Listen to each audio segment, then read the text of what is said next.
죽음을 묻는 자, 삶을 묻다. 시인 장의사가 마주한 12가지 죽음과 삶. 토마스 린치 지음, 정영목 옮김, 출판 테오리아.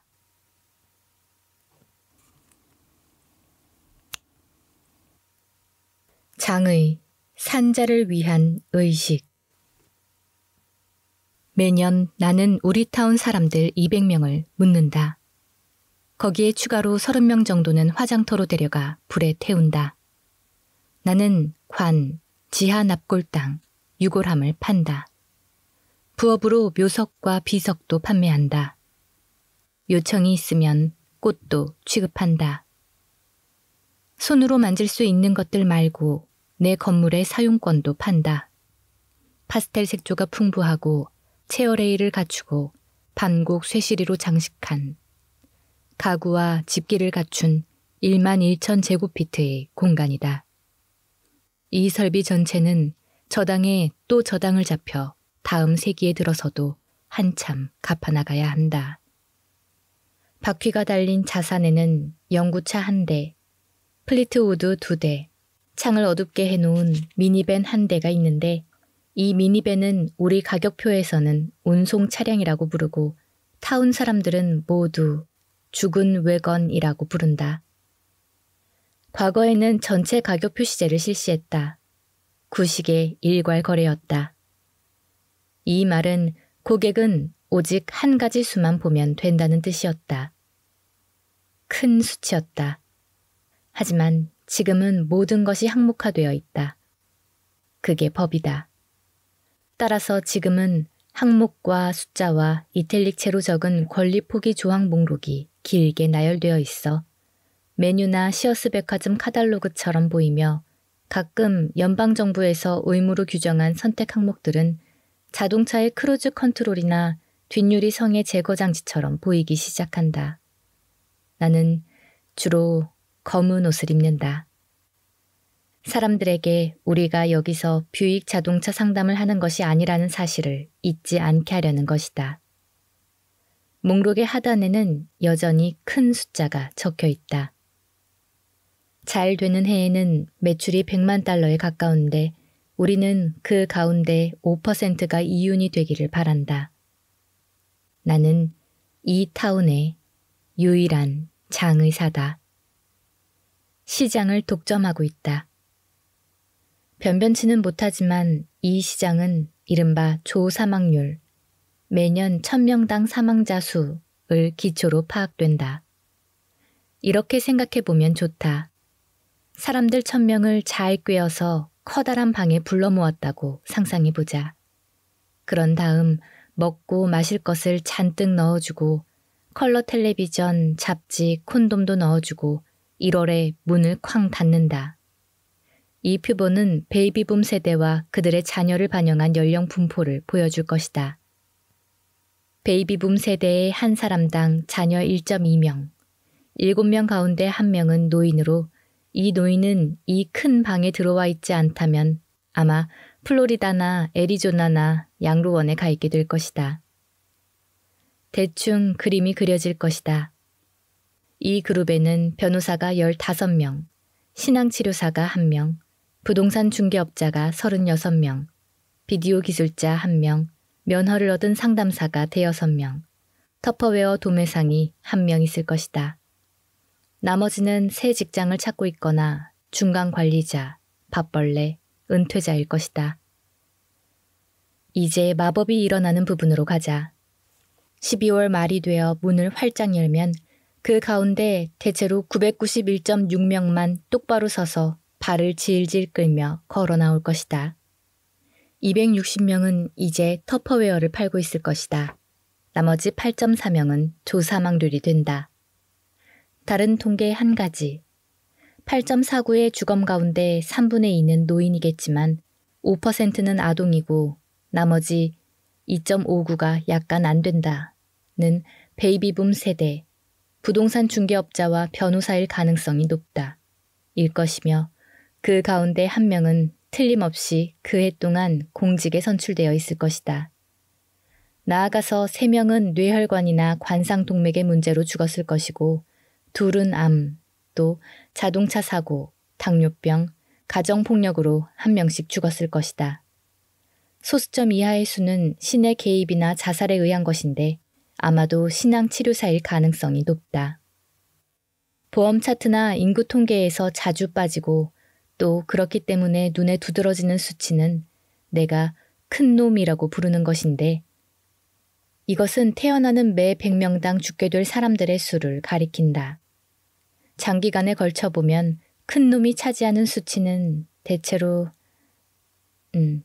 대체로가 아니라 완전히 100%다. 만일 이것이 차트에 나온다면 이것은 기대 사망이라고 부를 것이고 아무도 어떤 종류든 선물을 사지 않을 것이다. 하지만 이것은 유용한 수이며 그 나름의 교훈이 있다. 어쩌면 자신의 삶으로 무엇을 할 것인지 궁리하고 싶어질 수도 있다. 다른 사람들과 어떤 친족 관계를 느낄 수도 있다. 히스테리를 부릴 수도 있다. 100% 기대 사망의 함의가 무엇이든 이곳이 얼마나 큰 타운인지 왜 이 타운이 나에게 예측은 불가능하지만 꾸준한 할 일을 만들어주는지 계산이 가능할 것이다.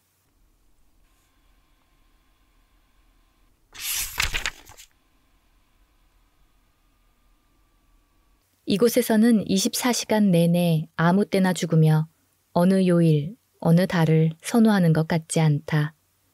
계절적으로도 분명하게 좋아하는 때가 드러나지 않는다.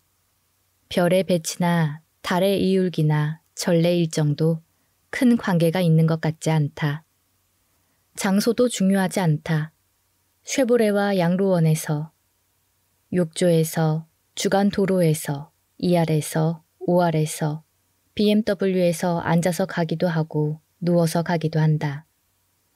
알파벳 머리글자로 표시되는 장소에서 이루어지는 죽음에 장비나 중요성을 더 할당할 수도 있지만 ICU가 어쩐 일인지 그린브라이어 요양소보다 나아 보인다. 죽은 사람은 상관하지 않는 것 또한 사실이다. 이렇게 내가 묻고 태우는 죽은 사람들은 그들 이전의 죽은 사람들과 마찬가지로 시간과 공간이 죽을 만큼 중요하지 않기 때문이다. 이런 관심의 결연은 사실 뭔가 심각한 일이 곧 일어날 것이라는 첫 번째 확실한 표시의 하나이다. 그 다음에 일어나는 일은 그들이 숨쉬기를 그만둔다는 것이다. 이 지점에서는 물론 CVA나 ASHD보다 흉부 총상이나 쇼크와 외상을 기록하는 데 들어가는 잉크가 더 많겠지만 어떤 사인도 다른 사인보다 지속성이 부족하거나 하지는 않다. 어떤 것이든 효과를 발휘한다. 그리고 죽은 사람은 관심이 없다. 누구냐도 그다지 중요하지 않다. 그러나 살아있는 사람들에게는 나는 괜찮고 당신도 괜찮아.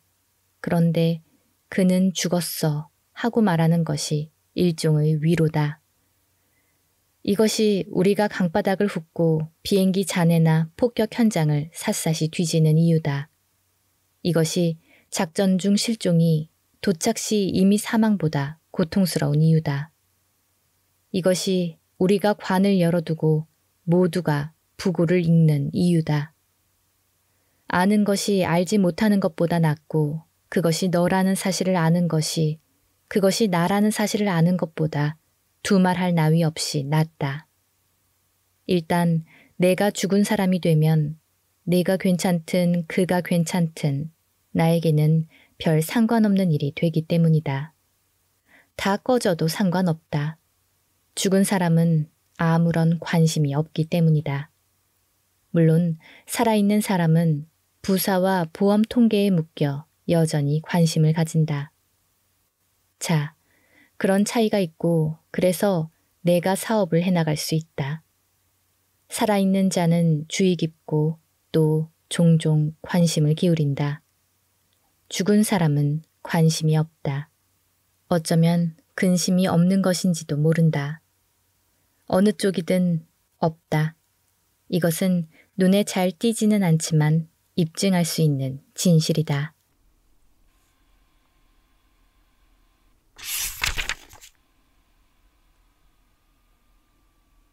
나의 전 장모는 그녀 또한 눈에 띄지는 않지만 입증할 수 있는 진실이었는데 늘 제임스 카그니처럼 허세를 부리며 장황하게 말을 늘어놓는 것을 좋아했다. 요컨대 내가 죽으면 그냥 상자에 집어넣어서 구멍에 집어넣어. 하지만 우리가 실질적으로 모든 사람을 그렇게 한다는 사실을 지적하면 언제나 그 여자는 침울해지면서 약간 짜증을 내곤 했다. 나중에 미트로프와 그린빈을 먹을 때 그녀는 어김없이 내가 죽으면 그냥 화장해서 재를 뿌려 하는 말로 자신의 기분을 드러내곤 했다. 나의 전 장모는 관심 없는 태도가 두려움 없는 태도로 보이게 하려고 애를 쓰고 있었다. 아이들이 먹다 말고 서로를 바라보았다. 아이들 어머니는 애원했다. 아, 엄마, 그런 식으로 말하지 마세요. 나는 라이터를 꺼내 만지작거리곤 했다.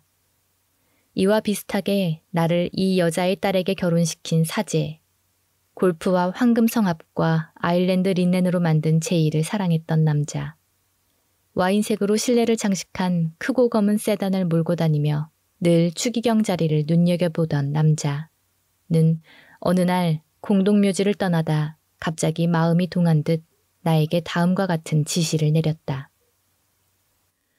나에게 청동관은 쓰지 말게. 천만에. 난이나 장미나 리무진도 평범한 소나무 상자가 내가 원하는 거야. 거기에 평미사와 빈민의 무덤. 허식과 요란은 됐네. 그는 소박, 검약, 경건과 내핍의 본보기가 되고 싶다고 설명했다. 모두 사제의, 또 분명히 기독교의 미덕이었다. 나는 말했다. 그때까지 기다릴 필요가 없다. 당장 오늘이라도 좋은 본보기가 되는 사목을 할 수 있다. 컨트리 클럽에서 탈퇴하고 공을 치는 일은 퍼블릭 코스에 가서 하고 브로엄을 팔고 중고 셰퍼드를 사라. 플로샤인 구두와 캐시미어와 소갈비살에서 자유로워지고 빙고 게임하는 밤과 건축기금에서 자유로워지면 정말이지 성 프란체스코의 화신 아니면 파두아의 안토니우스의 화신이 될 수 있다. 그러면서 실제로 내가 그 일을 기꺼이 도와주겠다. 기쁜 마음으로 그의 저금과 신용카드를 교구의 자격을 갖춘 가난한 사람들에게 나누어 주겠다. 그리고 슬픈 의무를 이행할 때가 오면 그즈음이면 그에게도 익숙해졌을 방식으로 공짜로 묻어주겠다. 내가 그 사람에게 이렇게 이야기하자 그는 아무 말도 하지 않고 사나운 눈길로 나를 보았다. 아마 오래전 스위니도 그렇게 바라보았을 것이고 그 뒤에 그를 새로 바꾸는 저주를 걸어 다시 인간으로 돌아오지 못하게 했을 것이다.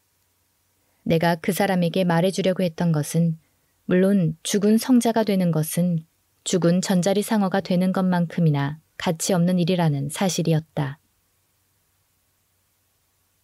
사는 것이 어려운 것이고 그것은 늘 그랬다. 살아있는 성자들은 여전히 이 눈물의 골짜기의 화염과 낙인을, 순결의 아픔과 양심의 고통을 느낀다. 그러나 일단 죽으면 그들은 자신의 유골이 자기 할 일을 하게 놓아둔다. 내가 그 사제에게 말하려고 했듯이 죽은 사람은 아무런 관심이 없기 때문이다. 오직 산자만 관심이 있다. 되풀이해 미안하지만 이것이 내 사업에서 중심이 되는 사실이다. 당신이 일단 죽으면 당신에게 또는 당신을 위하여 또는 당신과 함께 또는 당신에 관하여 도움이 되건 해가 되건 할 수 있는 일이 아무것도 없다는 것.